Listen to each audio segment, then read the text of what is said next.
Good evening. I call to order the regular meeting of the Mayor and Board of Trustees of the Village of Burr Ridge for Monday, June 22nd, 2020.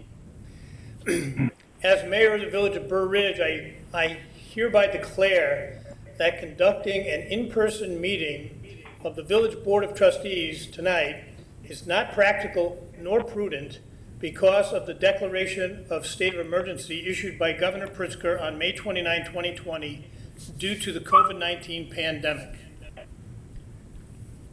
Tonight, we have the privilege of being led in the Pledge of Allegiance by Miss Morgan Metzger. Morgan is a sixth grader at Gower Middle School, and her favorite subject is reading. She's also active in dance and soccer.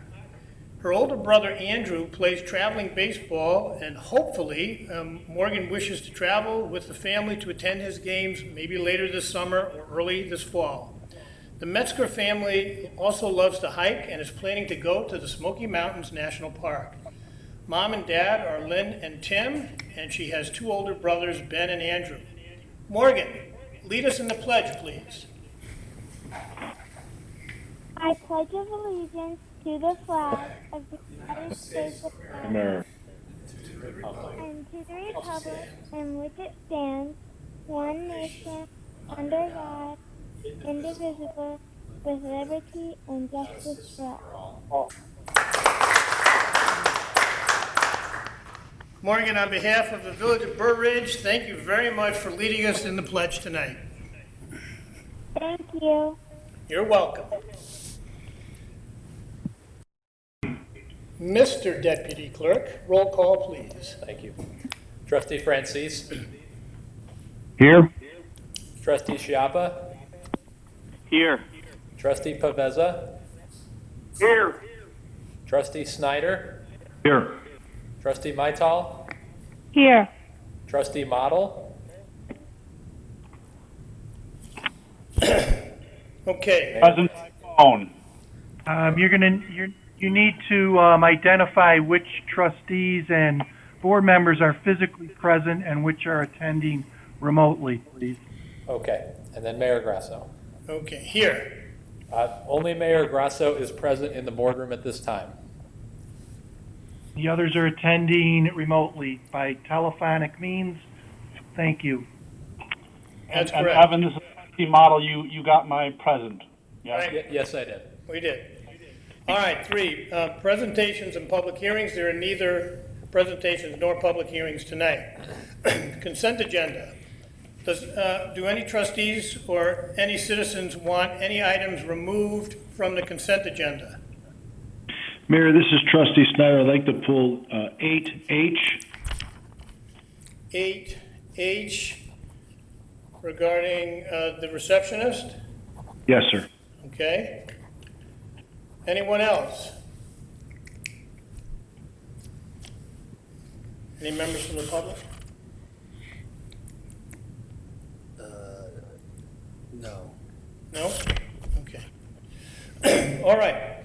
All items listed with an asterisk are considered routine by the village board and will be enacted by one motion. There will be no separate discussion of these items unless a board member or citizen so request, in which event the item will be removed from the consent agenda, discussed by the board, opened for public comment, and voted upon during this meeting.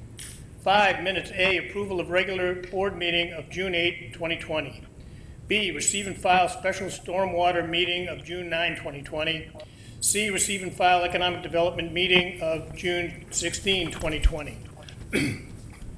6 ordinances. A, approval of an ordinance amending Chapter 8 stormwater runoff of the Burr Ridge Municipal Code, adopt countywide watershed management ordinance by reference as amended on May 7, 2020. Resolutions. Excuse me. Now, was A asterisk, is that on the consent agenda? Because I couldn't, on my copy, I couldn't be sure. Which one? 7A? Yeah, 7A is not. No. Okay. B, adoption of a resolution authorizing an extension to an agreement between the Village of Burr Ridge and the Office of the State Fire Marshal regarding the village's elevator inspection safety program. 8, considerations. E, approval of recommendation to appoint Dr. Satay Ahu to the Pathway Commission for a term expiring on November 9, 2021. F, receive and file retirement letter from Sergeant Michael Barnes. G, approval of recommendation to hire replacement patrol officer to fill the vacancy created by the retirement of Sergeant Michael Barnes. I, approval of recommendation to award the 2020-2021 tree removal contract to Desidero Landscaping LLC of Grant Park, Illinois, in the amount of $13,904. J, approval of recommendation to award a 10-month extension of the cleaning and janitorial services contract to Eco Clean Maintenance, Inc. of Elmhurst, Illinois, in the amount of $23,670.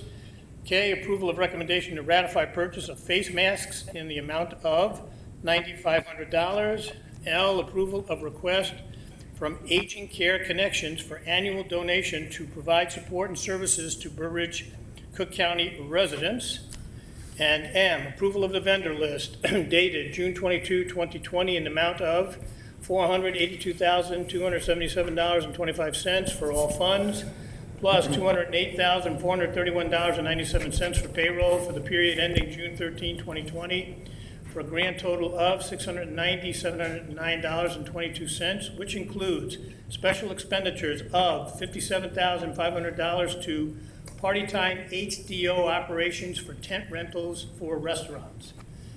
Can I get a motion to approve the following items on the consent agenda? 5 minutes, A, B, and C, 6A, 7B, 8E, F, G, I, J, K, L, and M.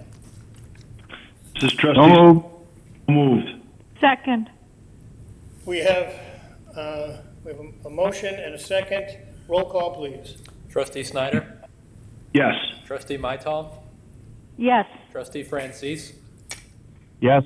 Trustee Paveza? Yes. Trustee Model? No. 5-1. 5-1. Mayor, I did not vote. This is Trustee I'm Schiappa. sorry, Trustee Schiappa. Yes. I apologize. Okay. We have a rookie here, you know, so we're still breaking him in. 5-1. Thank you, trustee Schiappa. All right. As a point of order, Trustee Model, why did you vote no on the consent agenda? I have quite a few concerns about what's buried in there related to improper spending, benefiting your friends and campaign donors. I have concern that the village board has zero discussion about hiring and replacing police officers, and we can do a lot better job with policing and not spending so much money about the people's money. I think we can do that better. I've asked to talk about that in the past. And what was else on the agenda? I'm going to have to look at it. But I basically had concerns with quite a few things on the agenda, Mayor. And I know when I ask to talk about things, I'm often silenced or muted or removed from the call. So I'm just voting no. Okay. Well, half of what you just said is inaccurate. And the consent agenda, you can object, as you well know, you can object. If at least half of it is accurate, that's good enough for me. That's enough from you. Donors is appropriate. And if you want to campaign you can object to outside, certain items. you like to use these as opportunities to do your campaigning. I think you've done enough campaigning from Village Point of Hall. order, Mayor. Mr. Trustee Model is out of town. Order. Okay, I think noted. the mayor runs. Okay, noted. All right, let's move on. And it's also easy to talk when you're on the phone. Resolutions. A, consideration of resolution of appreciation recognizing retirement after 24 years of dedicated service to the village of Burr Ridge, Sergeant Michael Barnes. Chief? I do not have a copy of the resolution, Mayor. Okay, I believe you're going to read that. wasn't given to me. Sorry, we'll pull it up right here. All right. Do you want me to read it? You want to read it? Yeah, go ahead, Doug, you can read it. This is a resolution of appreciation recognizing retirement after 24 years of dedicated service to the village of Burr Ridge, Sergeant Michael Barnes. As a little background, Sergeant Barnes retired. His last day was Thursday, June 18th. In this resolution, as we do with employees who have dedicated their careers to the village, we always like to have the board consider a resolution. So I'll just read the resolution and all the accomplishments and contributions that Sergeant Barnes made to the village over his 24 years. Whereas Michael Barnes has provided exceptional service to the village of Burr Ridge since June 10th, 1996, and will on June 18th, 2020, retire from his position as a police officer with the Burr Ridge Police Department, and whereas Michael Barnes has served in the ranks of patrol officer, corporal, sergeant, and detective sergeant with the Burr Ridge Police Department, and whereas Michael Barnes, among his many accomplishments during his career at the village of Burr Ridge, has been a Citizens Police Academy instructor, a field training officer, evidence technician, DARE instructor, patrol watch commander, firearms instructor, and supervisor of firearms training. And whereas Michael Barnes has taken great pride participating in the Illinois chapter of the Concerns of Police Survivors, COPS organization, especially as a member of their Cycle Across Illinois and Critical Incident Memorial Teams, and as the Concerns of Police Survivors National Police Conference Illinois liaison. Whereas Michael Barnes, by virtue of his 24 years of employment with the village of Burr Ridge, has provided professional and outstanding service to Burr Ridge residents, businesses, mayors, trustees, and employees, all of whom are urged to recognize Michael Barnes's exemplary service and dedication to the village of Burr Ridge over the past 24 years. Now therefore be it resolved by the mayor and board of trustees of the village of Burr Ridge, DuPage and Cook Counties, Illinois, that Michael Barnes shall hold a place of high esteem in the minds and hearts of the residents and employees of the village, and is offered our sincere gratitude, congratulations, and best wishes on the occasion of his retirement after completing 24 years of service to the village. Can I get a motion to approve the resolution of appreciation recognizing retirement after 24 years of dedicated service to the village of Burr Ridge, Sergeant Michael Barnes? This is Trustee Snyder. So moved. Trustee Schiappa, second. Roll call, please. Trustee Snyder? Yes. Trustee Siappa? Yes. Trustee Francis? Yes. Trustee Paveza? Yes.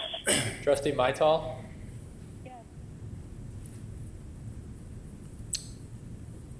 Anita, are you still there?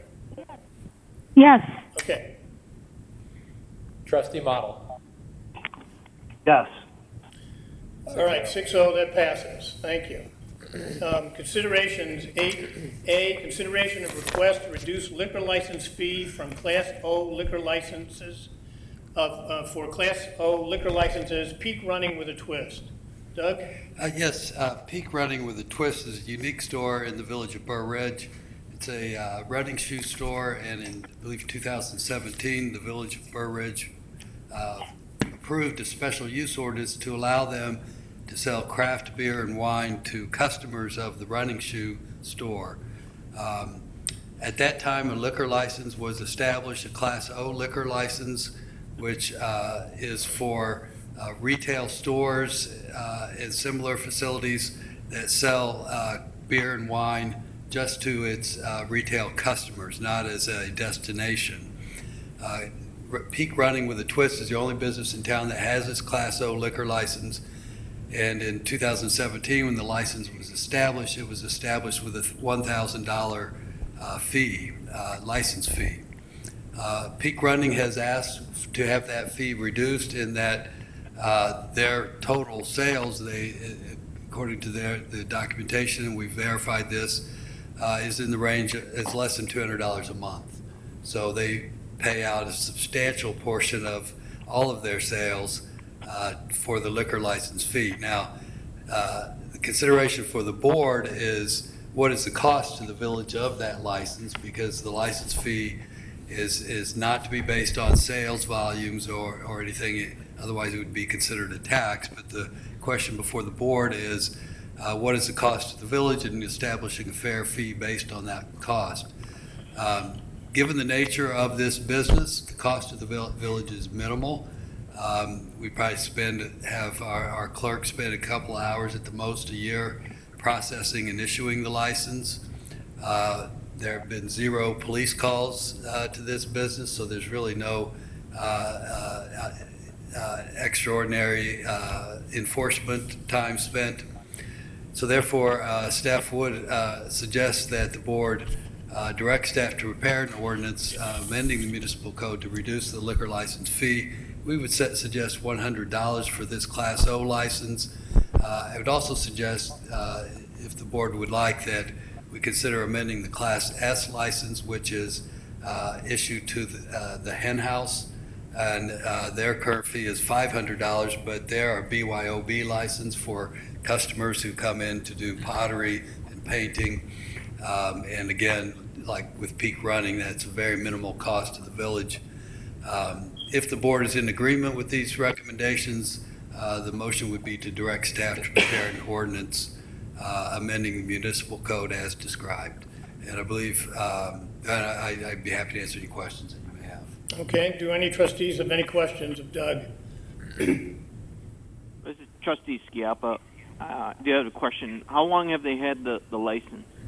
How many years has it been? 3 years. 3. Yeah, they established in 2017. Okay, 3 years.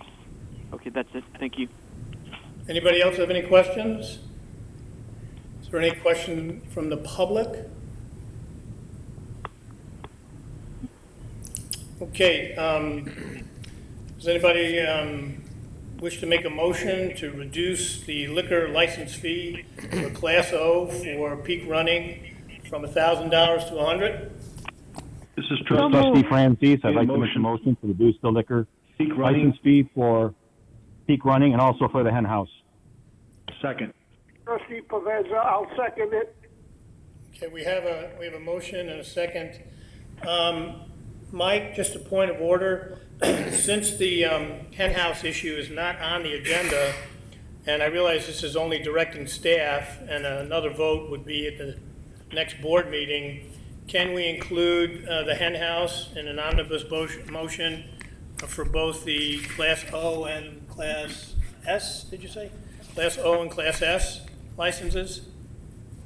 Yes, you may. You can include the additional class of S, as in Sam, in the direction to staff to prepare the ordinance, since it won't be a final vote on the matter. Okay, so we do have a proper motion and a proper second. Any discussion? Is there any This is discussion? Trustee Francis. I'd like to make a comment. Yes, go ahead, Guy. The Class O liquor license and the Class S liquor licenses, those two liquor licenses are unique to the village.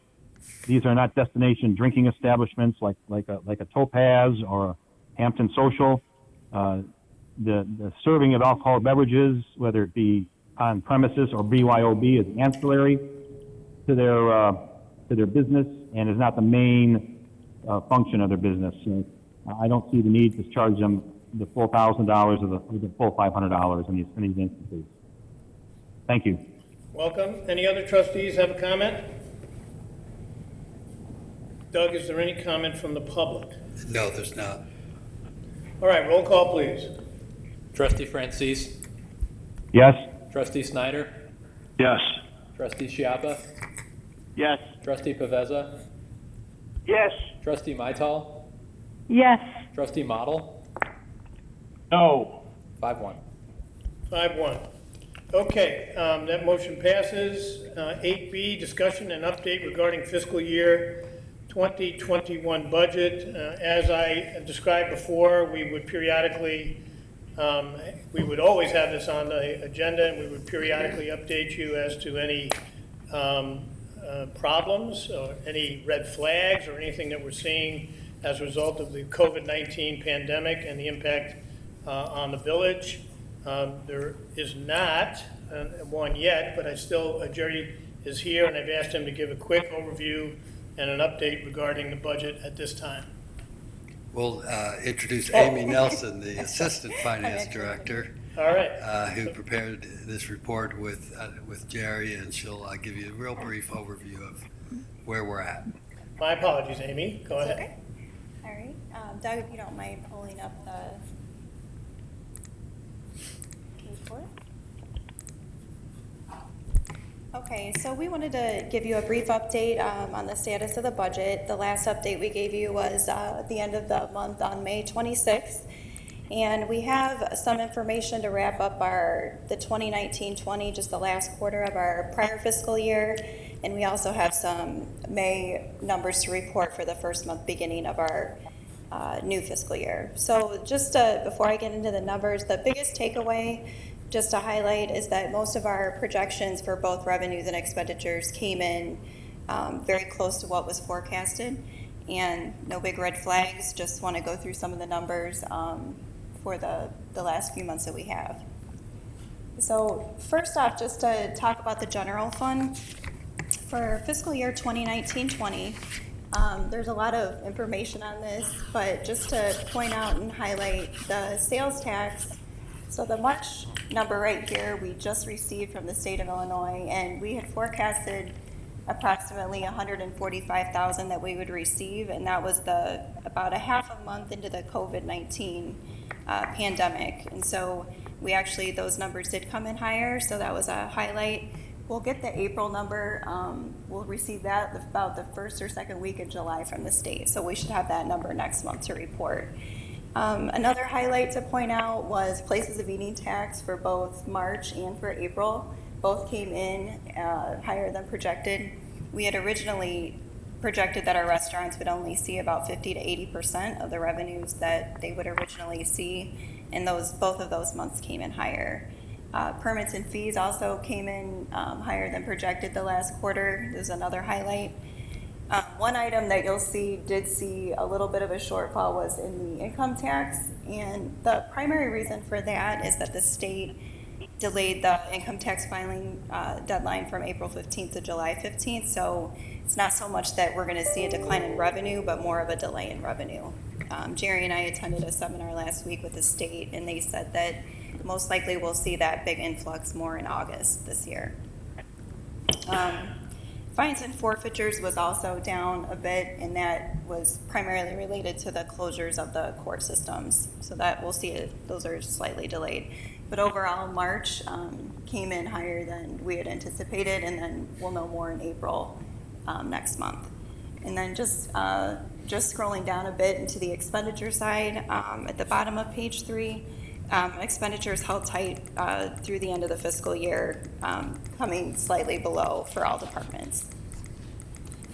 So not a lot to report for the first month in, Doug, if you flip to the next page on the general fund for fiscal year 2021.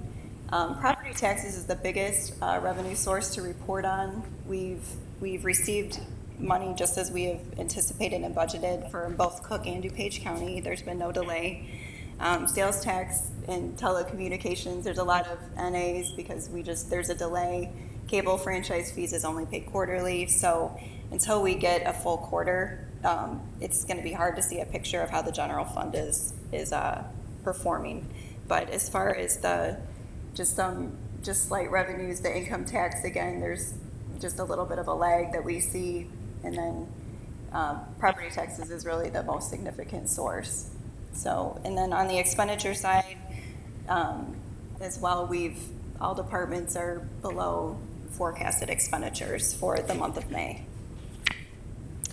Moving on to the hotel motel fund, also a highlight for both March and April and May, actually, we had anticipated about 4.5% in revenues that we would see.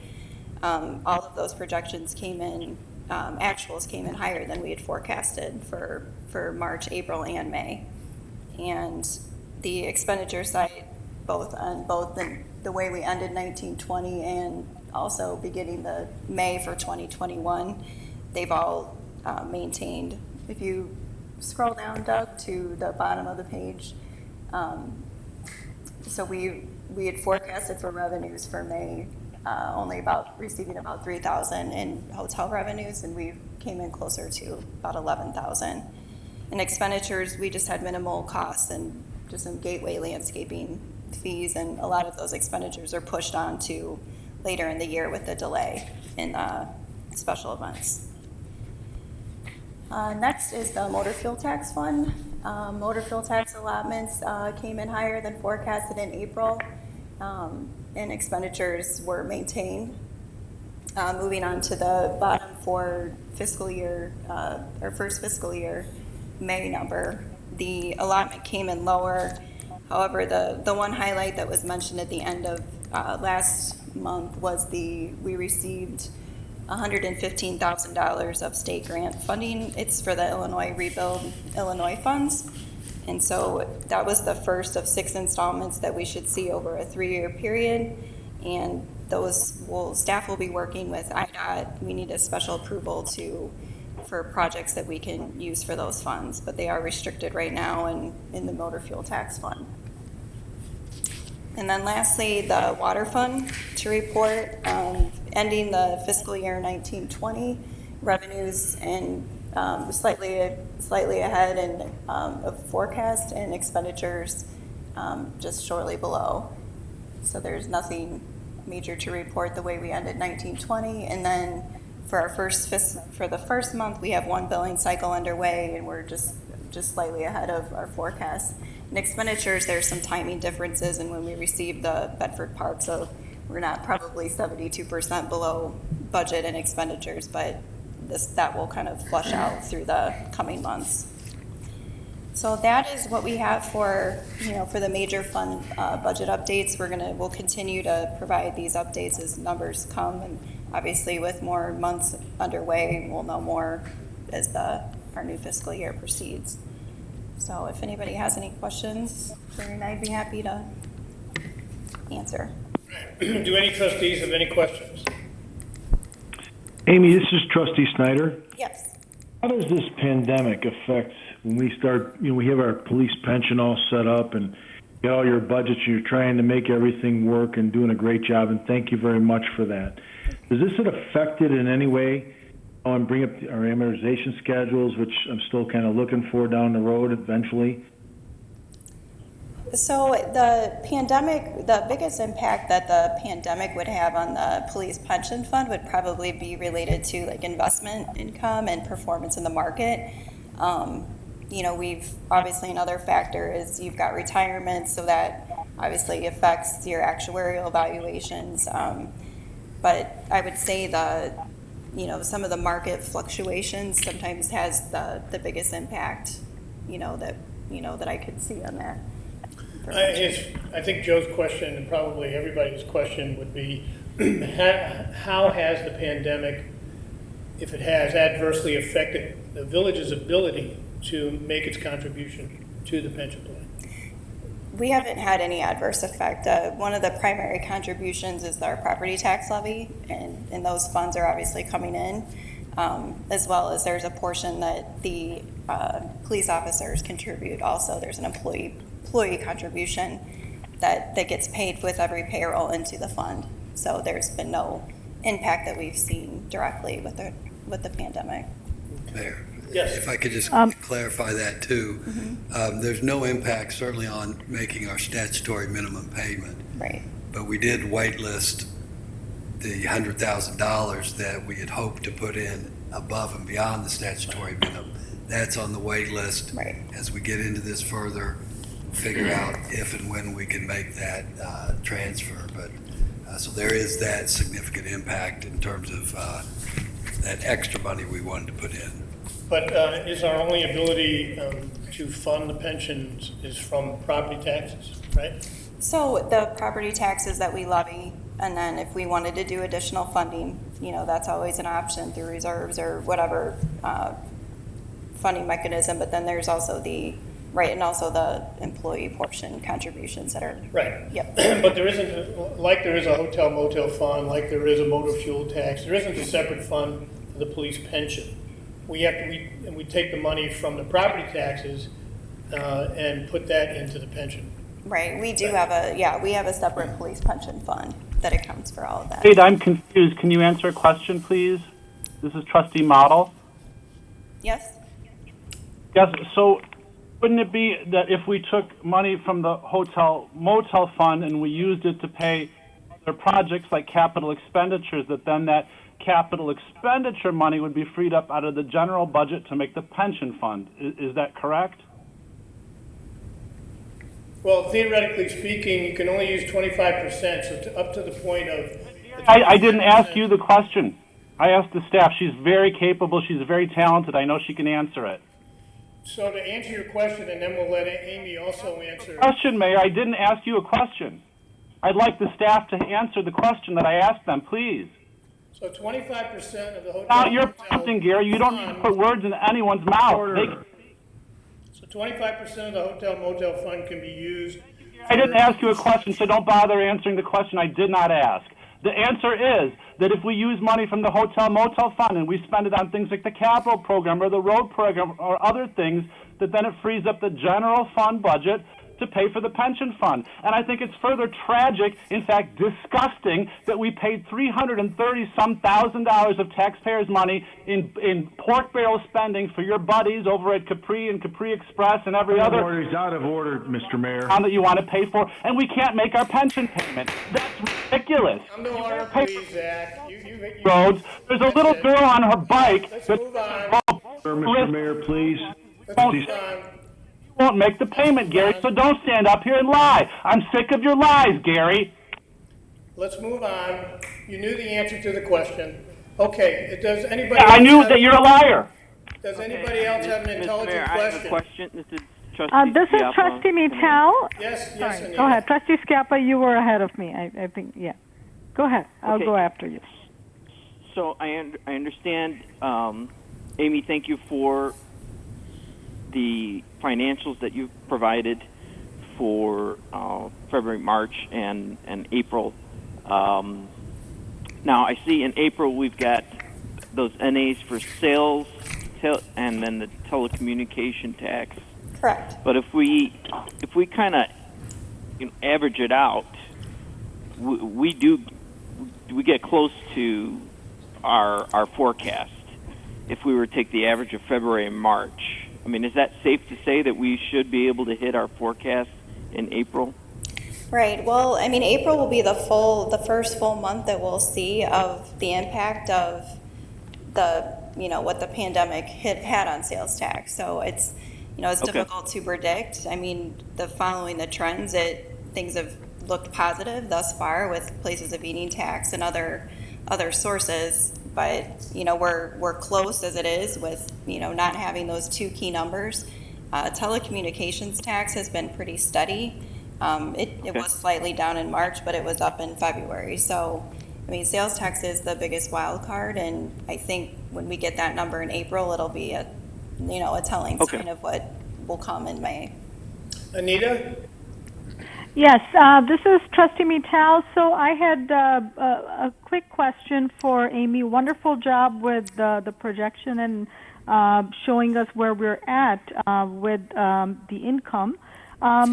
Would you be able to, once you get your, I believe, April numbers from the state, let us know what percentage, if we're above our estimates, if you could give us an idea of that at a later date. And the second question I had was payroll.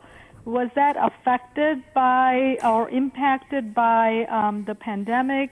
Did we furlough any employees, or was the staff affected in any way? Okay. So to answer the sales tax question, I can, for sure we're going to update, we're going to show this format continuing every month to give the updates. So those numbers that kind of have the NAs, and then we will definitely give that update. And Doug, I don't know if you want to speak to the Sure, I staffing. can speak to the payroll and personnel. We froze salaries. We froze the cost of living raises that would otherwise be due on May 1st. We have some vacant positions that we have not filled. But so far, we have not seen the need to recommend furloughs or layoffs. Very good. Thank you. Any other questions? Yes, this is Trustee Model. I'm curious why you don't think Amy is competent to answer my questions. Oh, Amy, if I didn't answer the question, which I believe Trustee Model answered his own question, and that's why he's asking the question, he knows the answer. But would you explain it to him again? Yes, correct. There is the legislation that was passed last year provided that hotel motel funds could be transferred to capital projects funds up to 25%. But So- only up to 25%. Yes, up to 25%. Which is what I said. Okay. Are there any questions from the public, Doug? No, but now is the time to call in. If someone does have a question, I'll put the number up on the screen, and wait 10 seconds or so to see if someone wants to call in. In the meantime, Mayor, Yes. may we ask Amy to follow up with something we had given Jerry, a project with the amortization on the police budget. Well, Trustee Mattal and I asked to see a couple other things. We can contact her if it's weak, if that's okay. But for the next meeting maybe, or the following one, she might be able to bring it up to date. Yeah, we, in fact, today during our 4 p.m. call, I did raise the issue of the open, I think you're speaking to the open amortization question. And, Yes. They've been impacted with lots of other projects, but I asked them to have an update for you by the July 13th meeting. That would be great. Thank you, Mayor. You're welcome. Thank you, Mayor. You're welcome. Anybody calling? No. All right, so that's our update. We don't need to take any action on that. That takes us to 8C, discussion and update regarding the village response to COVID-19. I guess I'd like Evan? to turn this over to Evan. The primary question, discussion topic for tonight is continuation of the outdoor dining past the July 6th established program. So Evan? Thank you. So we had a brief update on the summary regarding the number of cases in the region. Suffice it to say, the chart in your packet indicates nothing less than an unmitigated free fall in active cases since the last 30 days. We had a peak of about 33,000, 34,000 active cases in the state about 4 weeks ago. As you can see from the chart on your screen, it's been very, very rapidly declining. We are at this point below 8,000 cases. This chart is good through June 18th, it's June 22nd today. We've dropped another 2,000 cases over the weekend. So we are seeing very good indicators, and that is why the governor has pushed us forward to phase 4, as he has with all the regions in the state. But as Village Administrator Pollock did say, the main purpose of tonight's discussion regarding COVID is continued discussion of tent rentals within the village. So as everyone should recall, on May 26th, the board approved funding for a tent rental program not to exceed $115,000 to facilitate outdoor dining during phase 3 of Restore Illinois. This funding will go through July 6th for our tent company. It's actually 39 total days, day before, day after, or so for setup and takedown. But it is basically 5 straight weeks of tent rentals that were committed to by the board on May 26th. This is your last meeting before July 6th, when the 5-week rental program is supposed to run out. Staff wanted to have it before you tonight to make sure that we had good direction about what to do regarding the outdoor dining program, specifically the tent rentals. So as you can see on the page 4 of your summary, there are 2 basic options before the board. The first is to discontinue any funding for the program after July 6th. This would leave individual users of tents to negotiate extensions beyond July 6th with the tent company. There's no cost to this option. The second is to fund some percentage, between 1% and 100%, of weekly tent rental extensions beyond July 6th on an as-desired basis. Doug, if you could put the values up on the screen, that would be helpful. 100% of all tent and furniture rentals, it's important to note that furniture rentals are included, it's in the summary. Furniture rentals are an important part of the tent rental program. We rented about 200 total tables for village restaurants across the village. These are less expensive than a tent itself. There you go, thank you. But they still are an important part of dining, as they are a significant time saver for restaurants who are already short-staffed as it is.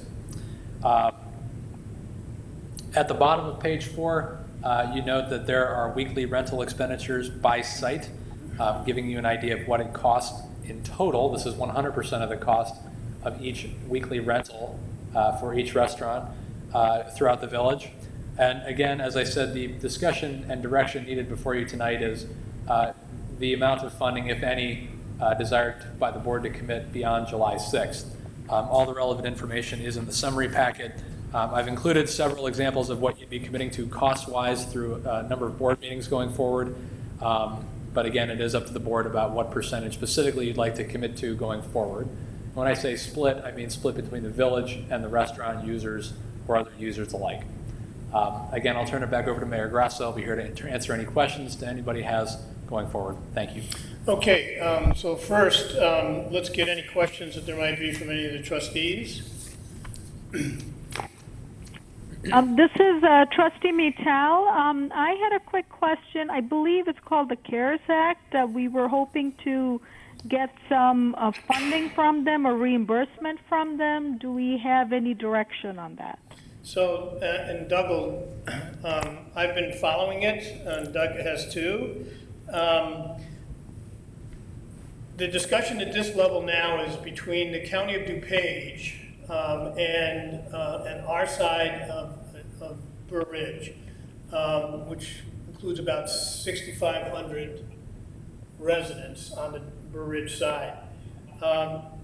The formula that they're discussing is one that's based on $51 and a few cents per resident per municipality. That would translate to about $350,000, somewhere 320, 350, somewhere in there, depending on the exact numbers, that we would get for the Burr Ridge side of DuPage County. Just as a parenthetical note, there is some discussion with Cook County, but it looks like Cook County is going to try to keep all $400 million that it has received from the government and give very little to the municipalities. And the indication right now is that a municipality such as Burr Ridge, with its population, would get only about 50,000. So if we do get 50,000 and we do get 322 or 50, something less than 400,000 would be what is the most that we could expect. However, nothing has been guaranteed at this point, and there's been lots of discussion as to whether or not that number will go up or down.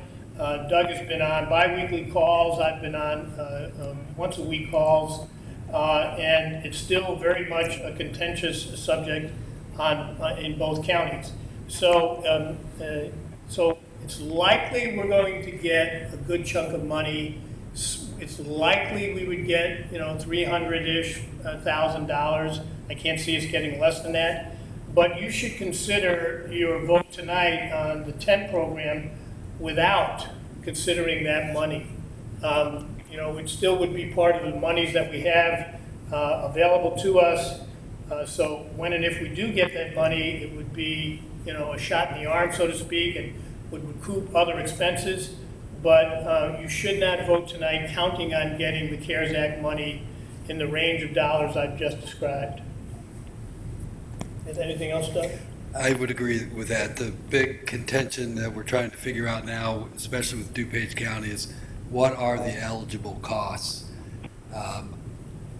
I'm confident that based on the Treasury Department guidelines, that we'll have more costs than we'll get money for, because there is a maximum, as Mayor Grasso said, in the $300,000 range. But they're still sorting out what the reimbursement will cover and what it won't cover. And I would agree with Mayor Grasso. We should not count, your decision should not be based on assuming that money that you're going to get this paid for by someone else. Okay, Anita, did that answer your question? Yes, thank you. That was very comprehensive. Thank you. All right. I also have another question. So regarding the furniture, I know it says that Eddie Merlot's uses its own furniture, but are the other restaurants using the rented furniture? I guess that is the fact. The only other restaurant that's using its own furniture is Falco's Pizza. Every other site is using rented furniture. Okay. And that's budgeted in the cost that you've outlaid? Yes. Okay. Any other questions? Any recommendations? Mayor, this is Trustee Snyder. Yes, sir. I think the tent program that staff and yourself have set up has been extraordinary. The question that I have is if, in fact, some of the restaurants that are, not just succeed, not like surviving, they're doing okay, because at the present time, some of the smaller restaurants are suffering anyway. Maybe would there be a contribution aspect for some of the better more restaurants, Eddie Merlot's or Capri or Falco's, if they're successful, where they're doing good numbers, and you're going to see the sales tax, maybe they can't contemplate contributing some portion of that amount. So to answer your question, yes, I think the answer to that overall, and what we have kicked the tires on here with the various restaurants, is that overall, as a group, they're willing to contribute 50% of the cost going forward after July 6th, correct?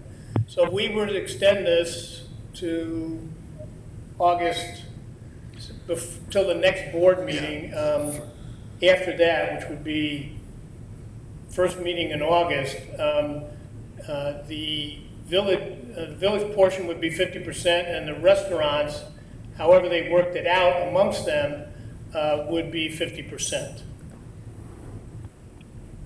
Okay. Trustee This is Trustee. Sorry, go ahead, Trustee. So, Tony, is that you, Tony? basically, Trustee yes, Schiappa? Trustee Schiappa. Yes. Yeah. Speak up, So please. It's hard to can hear I- you. Oh, I'm sorry. Is that better? A little better. Okay. So tonight we have to decide at what percentage, if we're going to move forward with paying for these tents. If the village is going to move forward paying for these tents, what percentage are we willing to pay? What do the restaurants understand? The restaurants. I don't remember what was communicated to them. Well, we talked to them about 50%. And you should know that in the boardroom, we have 3 of them here. We have Capri, we have Patty's, and we have Kirsten here, who can all speak to their understanding and their recommendations. But we spoke to them, to all the restaurants in the village, about 50%, 50-50. Okay, and this would extend through our next meeting or the August meeting? August 10th. August 10th meeting. The August 10th meeting. And when are we planning on going to phase 4? I mean, what's the speculation? I know we don't know definitively. Well, we know a lot more today than we did this morning, but phase 4 looks like it's certain to be Friday, this Friday, the 26th, which allows... And that would include eating inside but without air conditioning. No, in fact, to our surprise, I know we all talked about that, but to our surprise, the regulations that came out this morning, I got a quick look at them, but there is no requirement on air conditioning, there's no requirement on fans. The requirements are essentially social distancing, and that's translated to 6 feet between the tables. If you have booths, it's the backs of booths at least 6 feet high. It's servers that wear masks and gloves, and it's essentially keeping the 6-foot distances. It's not even a 50% maximum. So if there are some restaurants with a lot of space, for example, one comes to mind would be Hampton Social. They might be able to spread their tables out in such a way that they could get 60-70% in there if they met all the criteria for 6 foot. Smaller restaurants that are packed, they may not even be able to get to 50%. So you're not to get to 50% or any percentages unless you can meet the 6-foot distancing amongst the tables. So it's a pretty basic program. 6 feet apart, 6 feet high if it's a booth, 6 feet apart at the bar. Really no standing. They have something in there about standing at 25%, but I don't know how you possibly police that. And masks and facial coverings. Okay. Thank you. You're welcome. This is Trustee Mittal. I just want to say the staff has done a wonderful, wonderful job in putting up the tents and maintaining them, and downtown Burr Ridge has come alive because of this. I think this is a shot in the arm that the restaurants needed. So I think, of course, this would be open to reconsideration on August 10th, but I would say we've already paid in the majority of the cost. We're really talking about a quarter of what we've already paid, and I would support the 50-50 contribution level. Okay. Any other comments from any trustees before people in the audience here want to comment? So any other comments from any of the trustees? Yes, this is Trustee Model. Go ahead. Thank you. Yes, I would advocate that we end this program as soon as possible. Other towns have not done this. Anita, I heard what you said, that this brought Burr Ridge back. It didn't. You should go dine somewhere else. Other towns have similar programs, except that they don't provide the tents and chairs. They have allowed restaurants to use the sidewalk or the street, or otherwise flex their operations to be outside. I've eaten outside in Downers Grove, I've eaten outside in Oakbrook, and I've eaten outside in the town where Doug Pollack, our village administrator, serves as a trustee. All of these towns took a very different approach and did not use taxpayers' monies to subsidize these businesses. They gave them the flexibility to make their businesses successful, but they did not pay for it. I don't understand why we're doing this. And Doug, I don't understand why in your own town where you actually vote as a trustee, you wouldn't put a program like this in place. But here in our town, with our money, you want to do it simply because it benefits the mayor's buddies. That's the only reason I can see. Otherwise, it's so wasteful. We need to end it immediately. If these businesses are enjoying the program, they should pay for them themselves. We should give them the flexibility, but we should not pay for it. Anybody else have a comment? This is Trustee Franzese. I'd like to make a comment, please. Yes. First and foremost, it's too bad Trustee Model doesn't eat in Burr Ridge. He eats elsewhere, but not in Burr Ridge. Don't eat mob restaurants. I have I want to read a quote restaurants here run by from- rape or heroin dealers either. So no, I'm not going to eat in Burr Ridge until we get those kind of enterprises out of our town. Go ahead, Trustee Francis. Trustee Model, if Thank you you. break in again, you'll be disconnected. Why? Because I'm talking about how your biggest campaign donor raped a 14-year-old girl, baseball bat, went to prison for possession and manufacturing and delivery of... Acceptable, Mr. Trustee Francis was speaking. Go ahead. Go ahead, guy. Thank you. So in last Thursday's June 18th Doing's newspaper on page 11, Mr. John Manderscheid, and I know he's in the audience there, but I want to read his quote. He was quoted quite eloquently in a newspaper article, and I want to read his quote out loud because it really sums up how well this program has benefited the restaurants and what's really done for them. So Mr. Manderscheid says, "Right now, this tent has been a godsend," he said. "I have gone to every suburb near me, and nobody has anything like this. Nobody. A lot of people have had makeshift things that they've had to do on their own. But Mayor Grasso and the trustees, this was sent from heaven. This is unbelievable. It's so professional," end quote. So I just want to thank Mr. Manderscheid for his comments, and also this sums up really the benefit that the restaurants are getting from this, how it's drawn people to the village, how they're walking up and down the streets, they're going to our shops, On mobsters. how it's really helped them with their businesses survive this pandemic crisis. Go ahead, Trustee Francis. How it's really helped them to survive this pandemic. No business on earth had a pandemic COVID-19 business plan put together in 2019. Nobody. So this has really helped out for the unforeseen circumstances that these restaurants and shops have had to endure. And I support a 50-50 split as well. Thank you. Thank you. Any other trustees who haven't spoken on this subject yet? Trustee Snyder again, Mr. Yes, sir. Mayor. Following guys' speech and what's happening is, even so some of our fellow trustees feel differently, you've done a great job, the staff has done a great job trying to protect the individuals who work in Burr Ridge. So I also follow Trustee Francis in supporting the 50%. Okay. Any other trustees that haven't spoken? Trustee Pavetta. Yes, Al, you got to speak up. Okay, my friends and I have been to and several other people I have talked to have been to other restaurants, and the way they're set up and the way they were served, they felt very comfortable and very safe. And I think it's a good deal just for the fact that being out the way the people are and the way it's set up makes the people feel comfortable. And I also am in favor of 50-50. Okay, thank you, Al. Anyone else that hasn't spoken on this subject yet?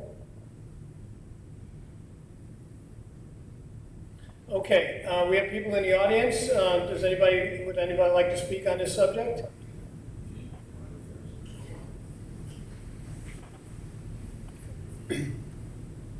Have to identify yourself because you're here in the boardroom, but people can't see you.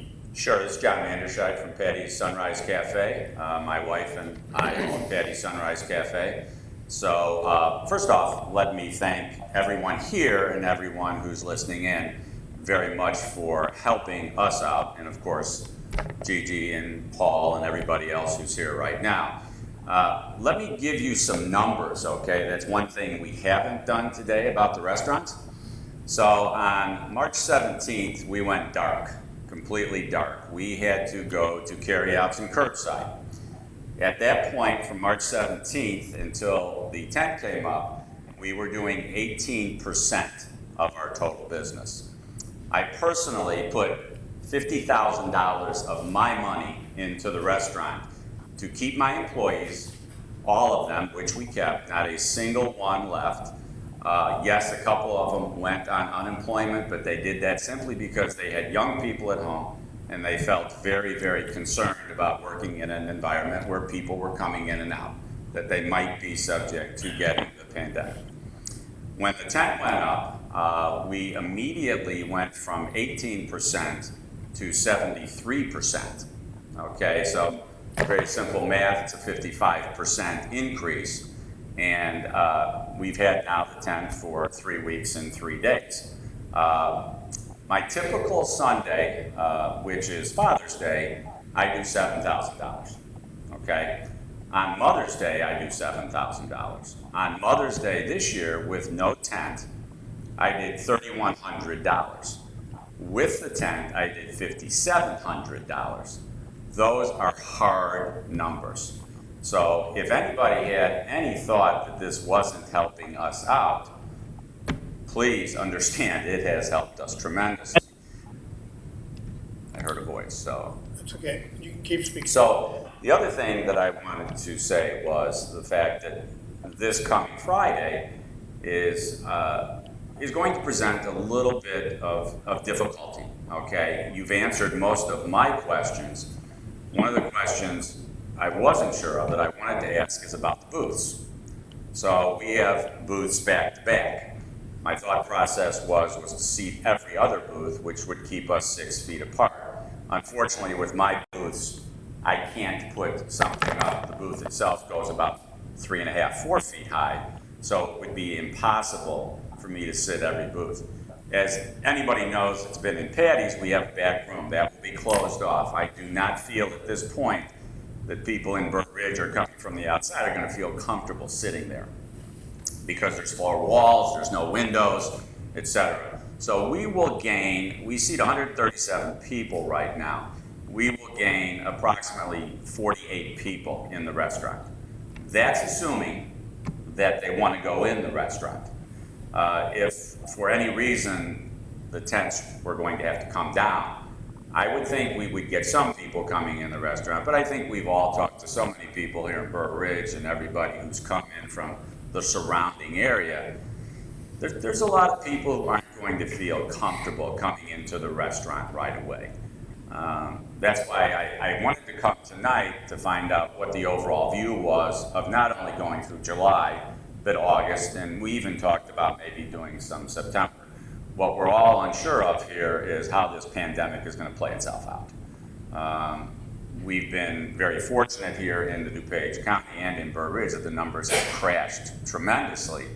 and more people are going to feel comfortable. So, I wanted to come for a couple of reasons. Number one, to thank everybody from my heart. I think, we were kind enough, or I was kind enough to get a call from the gentleman from the Doings. And, sometimes when you talk to somebody and they interview you, they don't always say what you tell them. But he did it very eloquently. So thank you so much, for allowing us to have the tent. Thank you so much for paying it for up to July 6th. And I'm very comfortable with paying 50% going forward. My thought process is for me to come back the next time you have a meeting to say to you what my numbers are, what's going on. So you get a feel for, not just, walking around and seeing people there, but actual numbers and where I'm at. And I hope to come back and say at that particular point in time that, the restaurant is filling up because people are feeling more comfortable. And again, these numbers are going down. So thank you very much. Thank you. Yeah. Anyone else?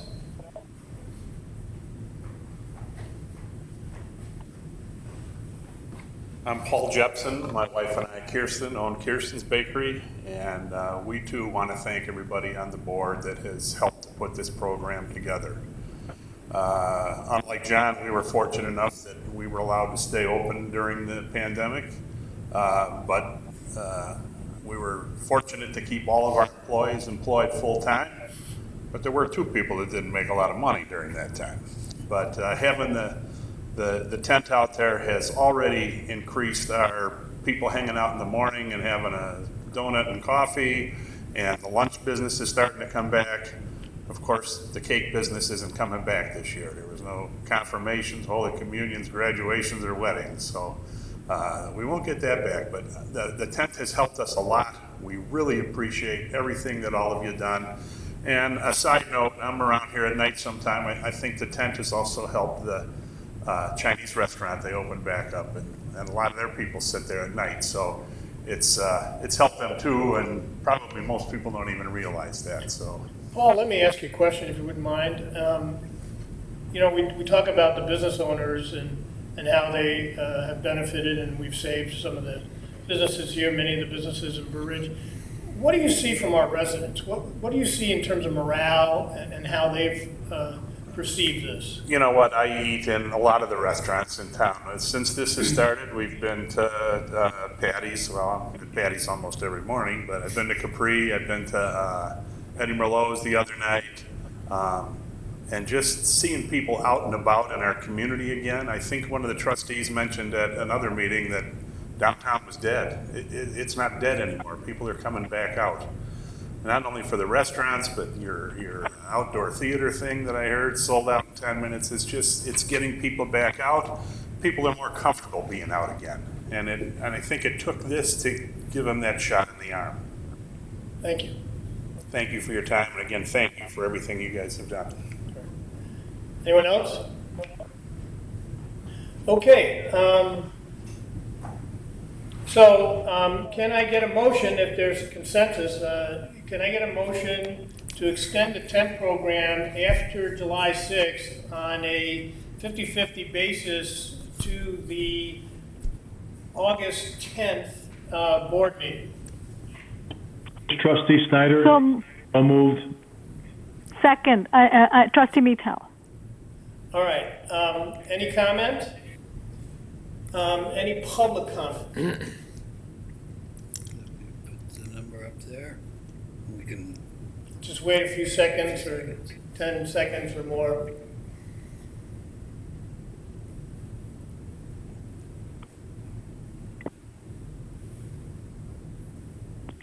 Oh, can I make a comment, Mayor?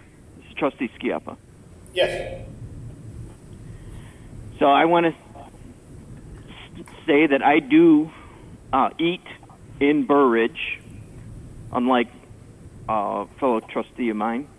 And I am very impressed that the 3 owners of the 3 best restaurants in this county, in the town, in the western suburbs, are coming to represent their businesses and share with us the success of this program. That means a lot to us as trustees and the mayor. So thank you for that. Thank you for providing that great service and great food every time I come and visit.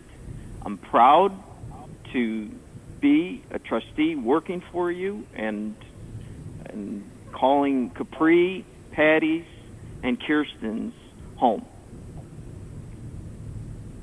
Thank you. Have we gotten any public comment? No phone, no calls. Let's wait a little bit longer. Okay, Deputy Clerk, roll call, please. Trustee Snyder? Yes. Trustee Mytal? Yes. Trustee Mytal? Anita? Yes. Trustee Francis? Yes. Trustee Schiappa? Yes. Mike, can we move on since we already have 4 votes? And if Trustee Model or Trustee Pavesa calls back in, we can ask for their votes? Yes, since you have a majority of 4 out of 6 voting, then that motion would be adopted, and you can come back and they should be allowed to register their votes, since it won't be a game changer. Okay. Can you hear me now? This is Trustee Pavesa. Yes, Al. Okay. We're waiting for your vote on extension of the tent program to August 10th on a 50-50 shared basis between the village and the restaurants. Yes. All right. 5-0. 5-0. Well, Trustee Model, are you back on? Trustee Model, are you back on? Okay, if he comes back on, Brad, let us know, and we'll ask for his vote then. Right And now, could you make sure that the minutes reflect that he's not on at that point of the meeting, and then if he reconnects, you can say he's present again. The minutes will need Okay. to reflect that. and Thank the you. minutes should reflect that both Mr. Durkin and Trustee Pavesa were able to call back in after they were disconnected. Okay, 5-0, that motion passes. The tent program will be extended on a 50-50 basis till the August 10th, 2020 meeting. Thank you, gentlemen. 8D, consideration of Stormwater Management Committee recommendation for the Elm Street culvert replacement and award a professional services contract for design engineering and plan preparation to Hampton, Lenzini, and Renwick, Inc. of Woodridge, Illinois, in an amount not to exceed $51,320. This is a continuation of a discussion we've been having on this Elm Street culvert. Dave? Yep. Thank you, Mayor. I put together a brief presentation to kind of rehash where we left off after May 26th. So thank you for hearing this one. On the next slide, again, we'll revisit that this is the Elm Street culvert, where it serves a 63rd Street ditch. Here's a picture upstream and downstream. We know it's a corrugated metal pipe. Its age is unknown, but we know with these CMP pipes, they are prone to failure. We had that one on County Line Road by Deer Path Trail about 3 years ago. But really the purpose of the project too, as you can see on the next slide, this video provided by a resident nearby is to try to reduce what is showing here. That 1 to 2 times per year, the Elm Street floods, we all know, the backwater builds up, the flow concentrates through that pipe. It affects private property access as it closes off driveways, but then also erodes the stream bank on the downstream side when that pipe is pushing out pressure. Elm Street is a fairly quiet road, 500, 800 vehicles per day, but as we know, it's very close to Elm School. So it's affecting the school buses, the parents, the children, access to that. And the sidewalk on both sides of Elm Street is also a walk-to-school route. What constrains us truly is the floodplain and floodway that are here. This is the regulatory effective maps provided by DuPage County. Pink is floodway, the blue is kind of the floodplain, the way the water spreads out. It's going to flood, and there's nothing we can do about that. The Stormwater Committee, the details of the report about that point. But when we get into this, it's Part 3708. It's the Illinois Administrative Code that says we cannot take away floodplain. We can't store it upstream. We can't push it downstream, whatever it is that we're doing. So when we start to talk about those regulations, as shown on the next slide, it takes it to a different level of permitting where we start to know now the U.S. Army Corps of Engineers, the Illinois Department Department of Natural Resources, the IDNR, and then the DuPage County Stormwater Division. But other considerations to include, of course, is we're going to try to decide tonight as to what level of flooding are we going to tolerate or expect by our modeling. Safety was brought up several times by residents at the Stormwater Committee meeting, of course with its proximity to Elm School and students walking. But we also want to consider the environment. We're trying to mitigate against taking down more trees than we have to. We have wetland fringe near the stream bank, and there is actually passage of wildlife through these stream crossings, frogs, toads, fish, etc. All those considered, of course, there's a cost to that and to what benefit we wanted to consider.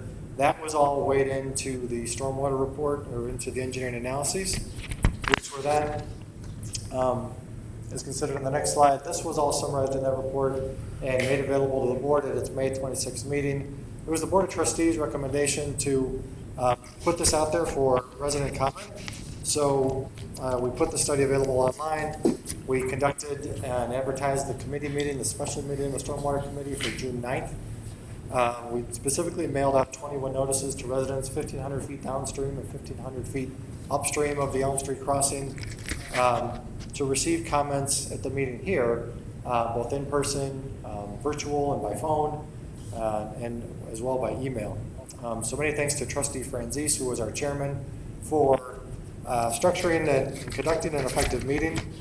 The Stormwater Committee that heard all those details from the report, weighed resident comments, considered all the options as summarized on the next slide. Here it's again repeated as found on the report. The Stormwater Committee heard all the resident comments. Residents and Stormwater Committee members all agreed that the 10-foot wide by 5-foot high box culvert was the best option. It was a little bit better than the virtual replacement in kind, or a little bit improvement with an 8-foot wide box culvert. The 10-foot wide was preferred for the additional benefit, for the marginal amount of additional cost. This was the Stormwater Committee recommendation. Again, Trustee Franzese was chairman. If I've not answered anything or said anything, Trustee Franzese, do you have anything to add? I'll wait to hear the comments from the other trustees before I make my comments, if that's okay. Thank you. Absolutely. So let's, Dave, first of all, thank you. Are there any questions by any of the trustees? Brad, is Trustee Model back on? He's not back on? Okay. Any comments from any of the other trustees? This is Trustee Snyder. Yes. Dave, as usual, great presentation. Thank you very much for you reaching out to all of us, and thank you for Trustee Franzese being out on that job site, making sure everything's going smooth. Thank you. Anyone else before Guy speaks? Okay, the floor is yours, Guy. So as Dave mentioned, we did have a special Stormwater Committee meeting on June 9th. We had 100% attendance by phone of all the committee members, plus we had staff there, plus we had our engineering consultant on hand to answer any questions. We did have one resident in attendance. We had 10 or 12 residents who did call in and participate by phone, and we had 4, maybe 5 emails which were read into the record and questions they were posed, and those questions were answered. All of the emails were read, all the questions were answered. All the committee members were then given the opportunity to have their questions answered by staff and by the consultant. And they were also able to speak out on their preferences for which path this design should take. In the end, the recommendation was to employ the engineering consultant to design a 10-foot by 5-foot culvert, which is option 3 on the engineer's study. And this was also preferred by a majority of the residents who did participate in the meeting. So thank you. That's all I have. Okay. This is Trustee Scaff. I had problems with my phone. Can you hear me now? Yes.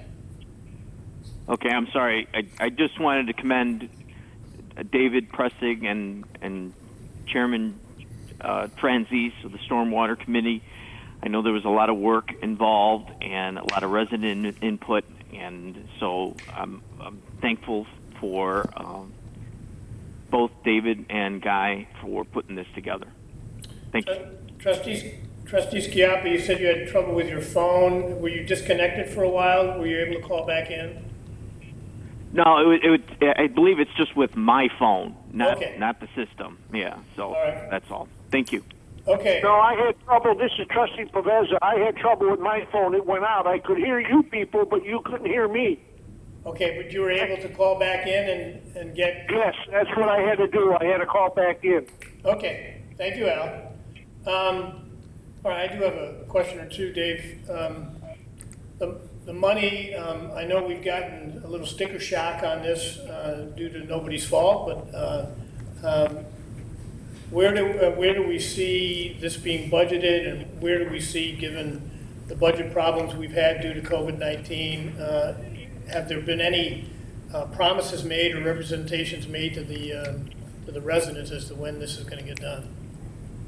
There's not been a commitment to when it's going to be constructed. We've informed them that we're going ahead with the study for the purposes of being ready, should grant funding become available or should it become urgent. We don't see it becoming urgent. We don't see the pipe failing. We're watching that constantly. We're not seeing an imminent sign of failure.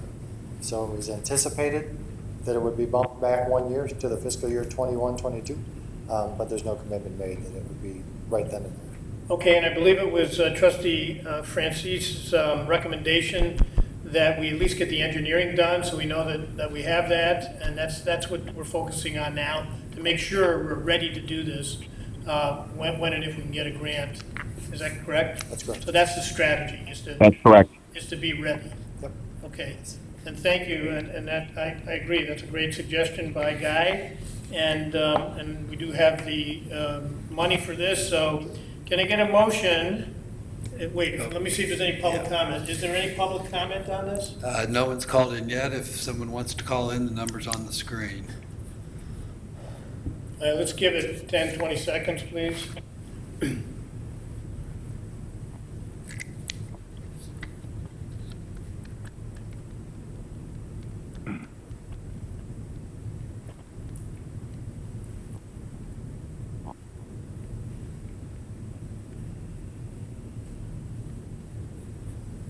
Okay, there appears to be no public comment. Can I get a motion to approve the Stormwater Management Committee recommendation for the Elm Street culvert replacement and award a professional services contract for design, engineering, and plan preparation to Hampton, Lazzini, and Renwick, Inc. of Woodbridge, Illinois, in the amount not to exceed $51,320? Trustee. So moved by Schiappa, Trustee so moved. Franzese. Seconded by Trustee Franzese. Okay. We have a motion and a second. Is there any further discussion by any of the trustees? One additional point. Yes. This services contract is for $51,320, and that is under the budgeted amount by, I believe, $680. Good to know. Thank you. All right. Any other comments or questions by any trustees first before we vote? Doug, any public comment? No. Let's wait 10 seconds.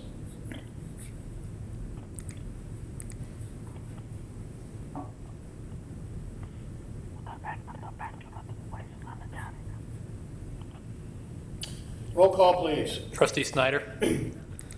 Yes. Trustee Francis? Yes. Trustee Schiappa? Yes. Trustee Paveza? Yes. Trustee Maital? Yes. Trustee Model? Yes. Sorry. Well, Call Model. Trustee Model? Trustee Model? That's Trustee Model. Call back in. Okay. 5-0. 5-0, the motion passes. Thank you. That takes us to 8H, receive and file resignation letter of part-time receptionist Nancy Jazuski. Trustee Snyder? Yes, Mayor. If I may, first off, I've had the pleasure of being in business for 40 years, and a receptionist can be a heart and soul. And I'm going to tell you, I have called in many times over the last number of years, and Nancy has been absolutely wonderful. I am very surprised that when we, lose an individual resignation, that we don't immediately find someone who can handle the phone calls, do all the day-to-day, and make it easier for staff. Without a replacement, because I don't see a replacement in this, I think that staff is going to be way overburdened, because I think the village is going to continue to get the calls, and not once in all the years was Nancy ever, I mean ever, not super pleasant. It made me feel like my day was going to be better. So my question would be Doug, is there a replacement coming? Because I don't think your staff is going to be able to handle without someone handling the day-to-day. We did not put, I chose not to put a replacement on the agenda. Typically, we would do that as a second item on the agenda, a follow-up to a resignation. I wanted to wait a little bit and see how budget numbers come in. Granted, this isn't a large budget number, but all dollars are equal. And I wanted to wait just a little while, see how the budget comes in over the next few weeks before we committed to hiring someone new. I have a question then. What is your annual cost on this part-time position? I believe it's about $15,000. $15,000. And who is going to take the part-time phone calls and all the walk-ins of your staff who've already taken over additional jobs? That's what I'd like to know. Because I know that I would never be without I've got 2 full-time, part-time, they're both part-time, but I want part-time receptionists to take care of all of the walk-ins, all of those phone calls, and everything. And I'm sitting here as a businessman looking at the village as a business, and I don't see you being able to handle that. So please help me understand this. Well, we have, in our front office, we have 3 different personnel that face the front counter every day, including the receptionist. Those other 2 personnel that face the front counter are full-time. One is out of the office some, but the other is in the office basically 40 hours a week.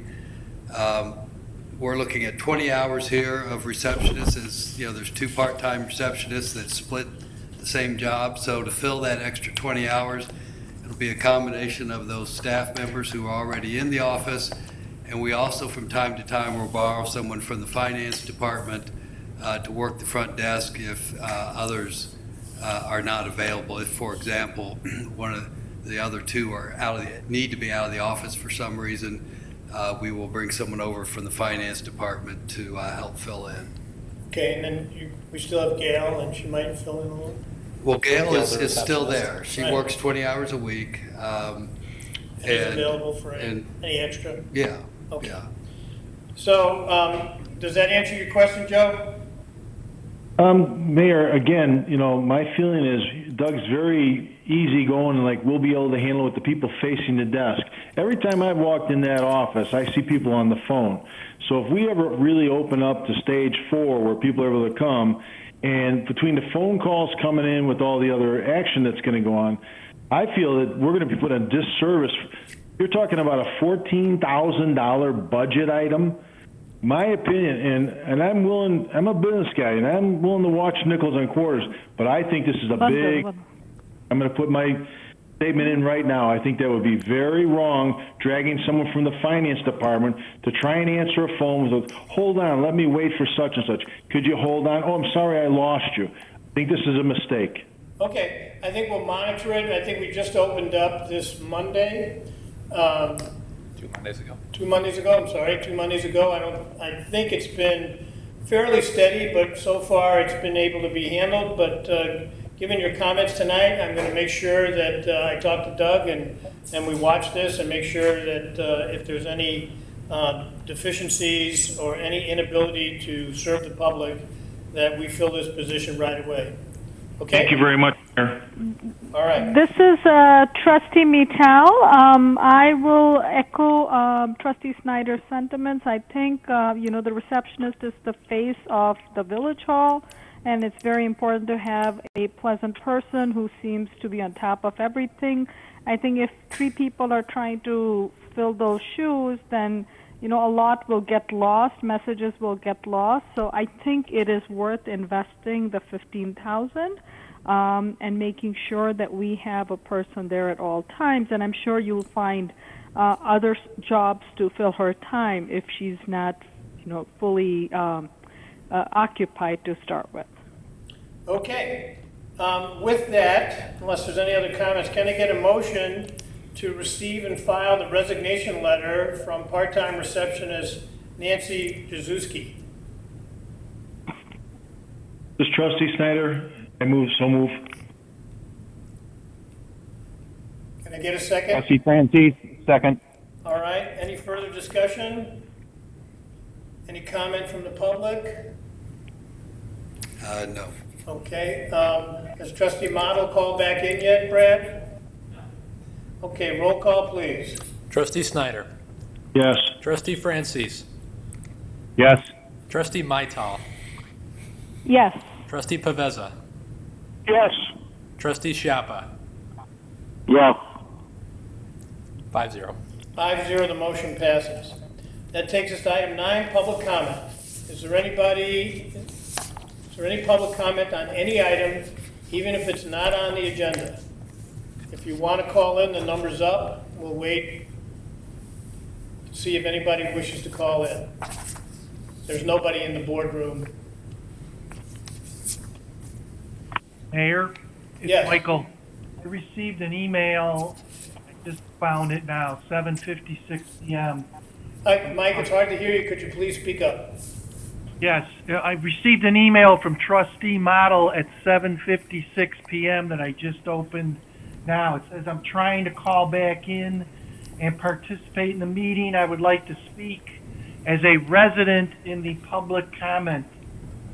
So I don't know if he's trying to call in on that line or reconnect to the meeting as he originally was connected. Okay, so that's a 7:56 timed email. It is now 8:31.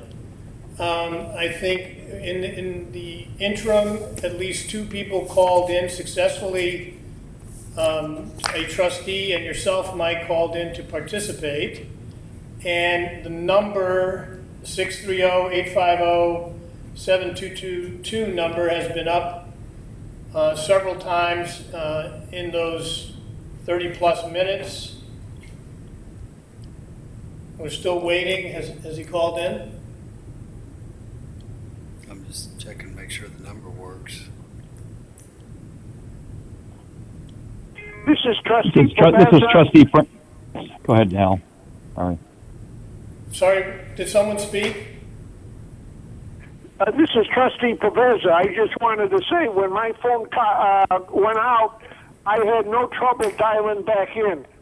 Okay, and I think that's the same for Mike Durkin, correct? Yes, sir. Okay, Okay. This is Trustee Francis. yes? What about calling in on the original Zoom number, the 7299 number? Is that number working still? That's the number I'm on currently. Yeah, that's the number that has been working. That's the number I believe that Mike and Al called in on. The other Right, number correct. we just... Number I called back in on. Okay, and the other number we Great. just... Sorry, just let me finish my comment and then we'll hear from anybody else.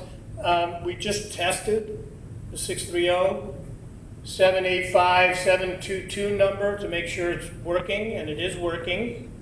Does anybody else? And so we've waited now. Trustee Model tried to call in.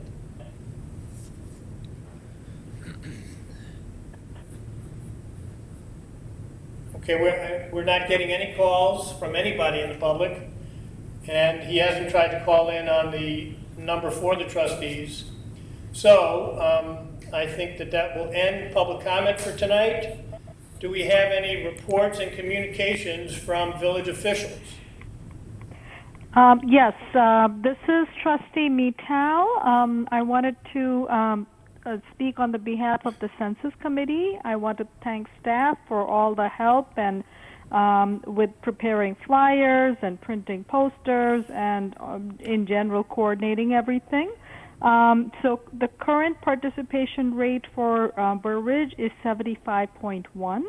Which is about 6% higher than the Illinois participation rate. The census workers will go door to door starting June 30th, so that should help. We have also reached out to the religious centers and distributed posters and flyers for jobs, and hopefully that should help have people participate in the census. We will also, with the help of staff, put posters to educate people about the census on 6 intersections in the village of Burr Ridge. The mayor allocated some funds for that. We will also try to advertise at the drive-in movie. And lastly, I wanted to thank the Census Committee. We met last Thursday via phone. And everyone's very excited and is doing everything we can to make census a great success in the village of Burr Ridge. So thank you.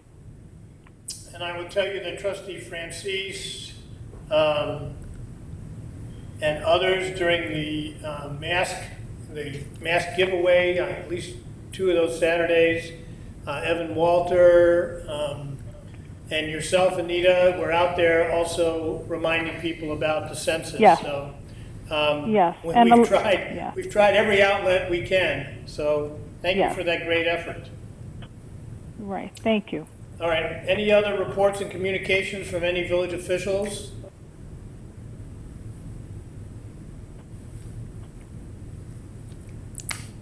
Okay. I have a few closing remarks for tonight. I wanted to thank Dennis Twohig, who attended our last mask giveaway and made a generous donation and asked that it be given to a family in our community in need of assistance.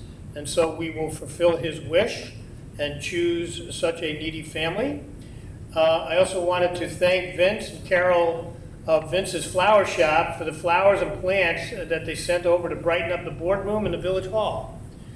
Very nice gesture on their part. It was, again, thank you for the trustees voting to give the COVID aid package to his business and many of the other businesses in Burr Ridge.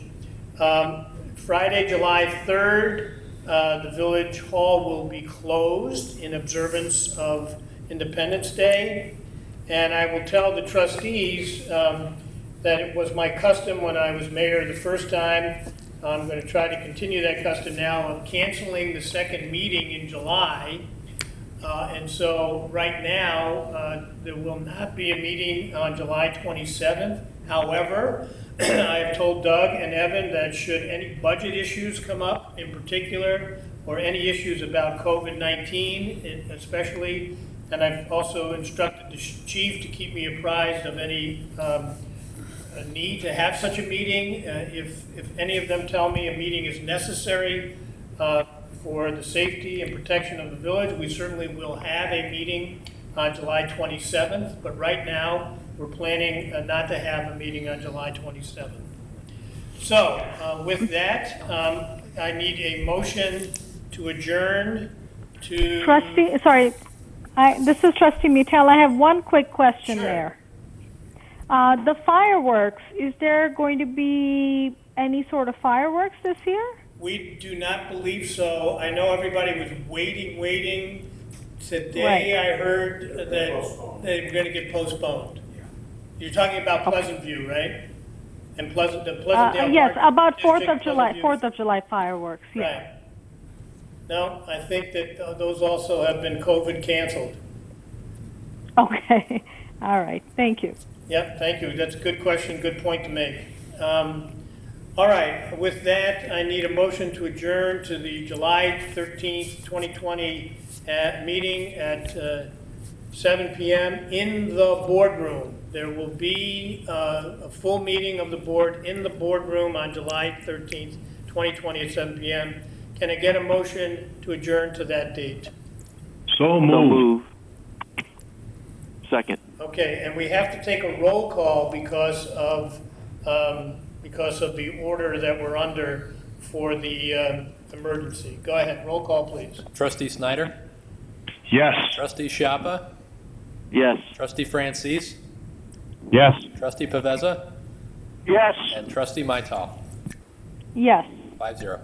Call Trustee Model, please. Trustee Model? Did Trustee Model call back in? Okay. 5-0, the motion passes. We're adjourned. Thank you.